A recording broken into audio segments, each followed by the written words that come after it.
Hai guys, jangan lupa subscribe, like, dan share kepada semua. Banyak ceramah Ustaz dipakai untuk TikTok. Saya sampaikan kepada para TikTok. Kalian yang pakai TikTok tidak pakai jilbab, mengejek-ngejek saya, kalian cari saya di akhirat nanti. Kalian yang pakai TikTok untuk diupload ke internet, mengejek-ejek, lalu kemudian mengambil keuntungan dari situ, yang kalian ambil itu haram. Kalian makan menjadi darah daging. Tidak ada ngambil duit, tapi dibuat itu hanya untuk banyak like, hanya untuk ketawa-ketawa saja. Sudah mempermain-mainkan agama. Adapun yang TikToknya itu, TikTok terbagi dua. Satu TikTok haram, satu TikTok halal. Ada dia pakai peci, mengajak sholat, ngajak puasa, bagus.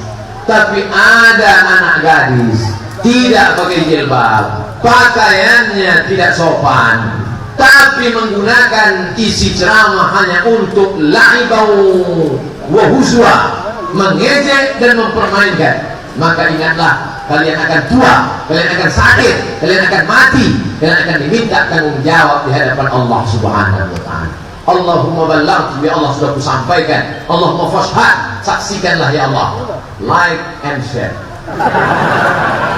Nanti potong share biar mereka tonton. Takutnya yang itu pula di TikTok kan ya.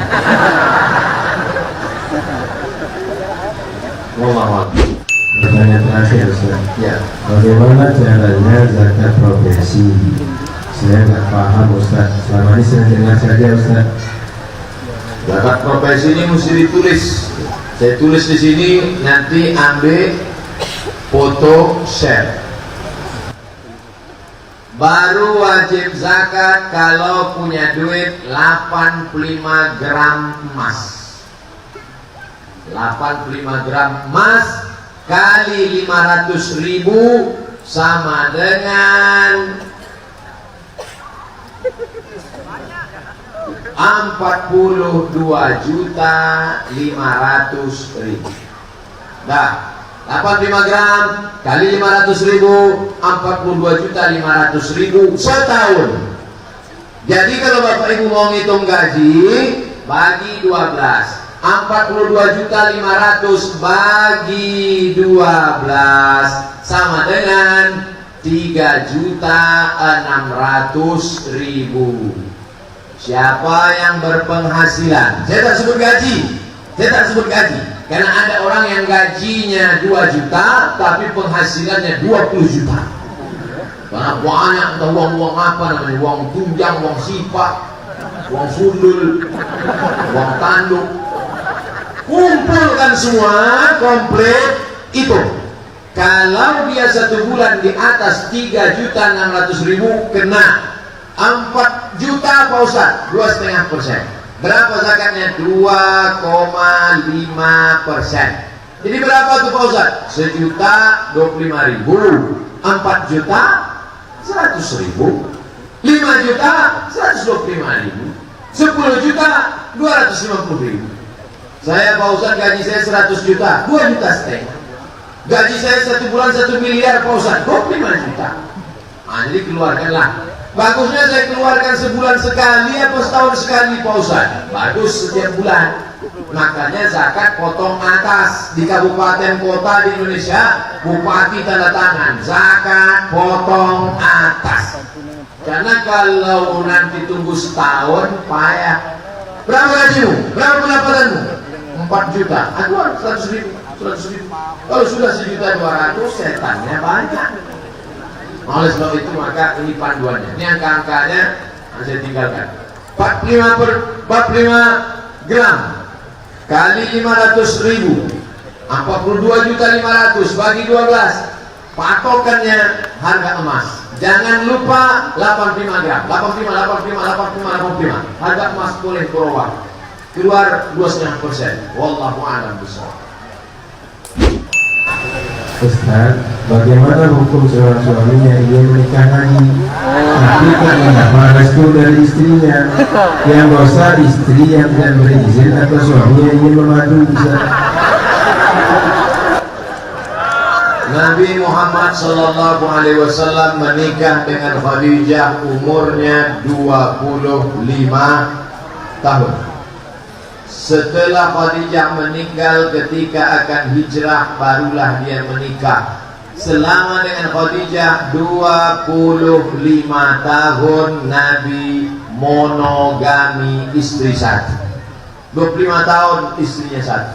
Setelah itu barulah dia poligami. Itu pun istrinya ada yang janda, suaminya perang, kalau tidak dinikahi nanti dia akan kacau ekonominya, kacau hatinya. Ada menikahi orang Yahudi, Sofiyah binti Huyai, supaya merebut hati orang Yahudi mau masuk Islam. Ada untuk melembutkan hati suatu suku, ada alasan syar'i di baliknya. Yang ingin saya sampaikan, Nabi lebih lama monogami daripada poligami. Yang kedua, fankihu ma taba lakum minan nisa, nikahilah perempuan masna 2, wa thulatha 3, wa ruba 4. Tapi ayat itu belum titik, baca ujungnya. Wa in khiftum alla ta'dilu, kalau kamu tidak sanggup berlaku adil, fawahidah, 1. Adil. Yang ketiga, bahwa Nabi Shallallahu Alaihi Wasallam bercerita itu ayat pada saat itu orang musyrik jahiliyah menganut mazhab, nama mazhabnya poligami unlimited edition.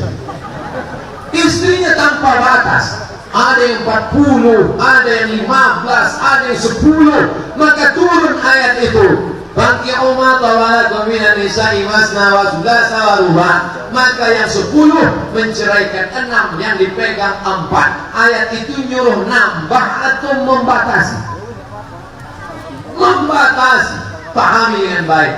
Kecuali darurat tingkat tinggi. Ada bapak yang memang luar biasa. Bapak ini pun termasuk spesies limited, 300 tenaga kuda. Sampai tak tahan lagi ibu itu. Daripada aku mati, bagus aku carikan bang, katanya. Saking banyaknya orang menikah, memperdulikan tidak, memperturutkan yang dia inginkan, tapi tak sesuai kemampuan dengan keinginan, maka pemerintah Republik Indonesia dengan kombinasi hukum Islam, namanya kompilasi hukum Islam, dibuatlah aturan tidak boleh menikah istri kedua sebelum ada izin dari istri pertama. Maka ibu jangan pernah takut, Bu. Jangan takut, jangan cemas. Tidak akan mungkin dia bisa menikah kalau tak ada izin materai 6.000 tanda tangan itu. Selama izin materai tanda tangan tak turun, tak akan mungkin dia bisa menikah. Takbir.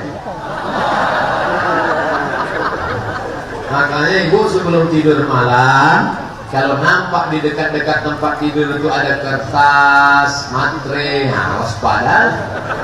Mana tahu kalau kita sedang tidur begini kan? Itu bisa dihukum pidana. Kenapa demikian? Kompilasi hukum Islam, hukum negara, hukum Islam dikompilasikan, keluarlah peraturan. Tidak boleh menikah istri kedua sebelum ada izin dari istri pertama. Jadi ibu jangan takut, sudah saya sebutkan undang-undang negara. Wallahu a'lam. Setelah saya sampaikan ini bapak berangkat. Baik. Ustaz, saya WNI yang lama di Brunei. Setiap puasa saya pulang dan habis lebaran saya pergi lagi. Pertanyaannya, di mana saya berzakat? Kalau Idul Adha, di mana saya kurban? Mencari rezeki di Brunei Darussalam, pulang ke kampung halaman, bayar zakatnya di mana? Membayar zakat itu di tempat dalilnya. Tu'khadhu min almiyaihim, diambil dari orang kaya di kampung tempat mereka bertempat tinggal. wa turaddu ala aghniya wa turaddu ala fuqaraihim. Diambil dari yang kaya-kaya di tempat itu lalu diserahkan ke yang miskin di tempat itu juga.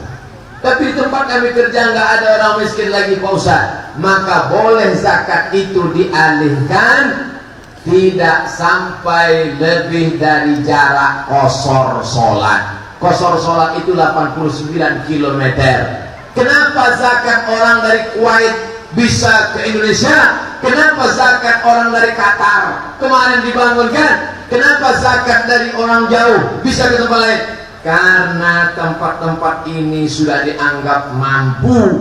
Kalau orang-orang itu berzakat, maka kita alihkan ke tempat yang tidak mampu di tempat kita. Karena menurut rata-rata ini orang-orang mampu, tak lagi memerlukan. Tapi kalau di tempat kita itu ada yang tidak mampu, kita bagi prosentase. Di tempat ini 30%, di sini 70%, di sini 50%, di sini 50%. Hukum aslinya berikan di tempat yang kita bertempat tinggal berdiam. Tapi kalau di situ mampu, boleh kita bawa ke tempat yang lain. Begitulah menurut para ulama. Baca dalam kitab Al-Fiqhul Islami wa Adillatuh Syekh Wahbah Zuhaili tentang masalah membawa zakat tidak di tempat mencari nafkah. Kedua, masalah berkurban. Idul Adha pulang kampung, di mana saya berkurban? Mirip seperti zakat. Daging kurban tidak boleh dibawa lebih dari jarak qasar sholat 89 km. Bekerja di Brunei Darussalam, pulang kampung naik pesawat 2-3 jam. Itu bukan cuma 89 km Pak Ustaz, sudah beribu-ribu kilometer. Bolehkah saya bawa? Maka di tempat orang mampu-mampu tak lagi perlu berkurban, dibawa ke tempat orang yang tidak mampu. Dalil itulah yang dipakai pemerintah Saudi Arabia. Makanya kurban di Saudi dibawa ke Djibouti, Afrika. Kurban dari Saudi dibawa ke Bangladesh, dikalengkan, dibuat kornet, dibagikan ke tempat yang jauh. Kenapa?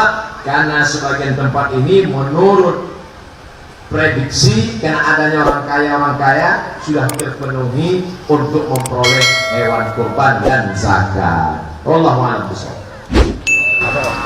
Ustaz, puasa kan 29 atau 30 hari. Bagaimana kalau kita puasa 28 hari atau 31 hari? Yang kedua, kadang Brunei beda dengan Indonesia penetapan waktu Ramadannya Ustaz. Kita ikut yang mana? Tinggal di Amerika, misal penetapan puasa tanggal sekian Masehi. Begitu 3-4 hari mau hari raya pulang ke Indonesia, dan setelah dihitung ternyata 28 hari, maka setelah Ramadan dia mesti tambah 1 hari. Karena Ramadan tidak ada 28, yang ada 28 itu Februari. Ramadan itu kalau tidak 28, 30 hari. Maka ini yang mengalami banyak pasti yang dari Departemen Luar Negeri, karena bekerja di berbagai negara internasional. Dari Eropa pulang ke Indonesia tiba-tiba bertambah hari atau berkurang. Yang 28 tambah 1 hari lagi, maka barulah lengkap 29 hari. Adapun kalau dia tinggal di suatu negara cepat puasanya, sampai ke Indonesia lama berbukanya, setelah dihitung ternyata menjadi 31 hari, maka yang 1 hari berlebih itu bernilai sunnah. Sama seperti kita sudah sholat isya tadi, tiba-tiba pulang nanti ada 1 jamaah sholat isya, bolehkah kita ikut sekali lagi? Boleh ikut. Sholat yang tadi fardu, sholatnya yang kedua itu sunnah. Nah, itu tentang orang yang puasanya berlebih atau berkurang. Pertanyaan kedua, tinggal di Brunei Darussalam, ikut penetapan puasa Indonesia atau penetapan puasa Makkah Al-Mukarramah? Yang diikut adalah negara tempat kita tinggal. Dalilnya mana? Dalilnya riwayat Abdullah bin Abbas. Abdullah bin Abbas tinggal di Madinah pada zaman Muawiyah bin Abi Sufyan. ada seorang diutus dari Madinah membawa surat ke negeri Syam. Syam itu sekarang 4 negara: Suriah, Lebanon, Palestina, Yordania. Ternyata setelah si tukang bawa surat tadi pulang ke Madinah, ditanya, kalian puasa di negeri Syam hari apa? Hari Jumat. Puasa di Madinah hari apa? Hari Sabtu. Menunjukkan beda tempat, beda makhluk, beda penampakan anak bulan. Maka yang diikut bukan Makkah, yang diikut adalah negeri tempat tinggal kita. Negara kerajaan Brunei Darussalam punya mufti mengeluarkan fatwa, maka ikut fatwa tempat kita tinggal. Wallahu a'lam bishawab.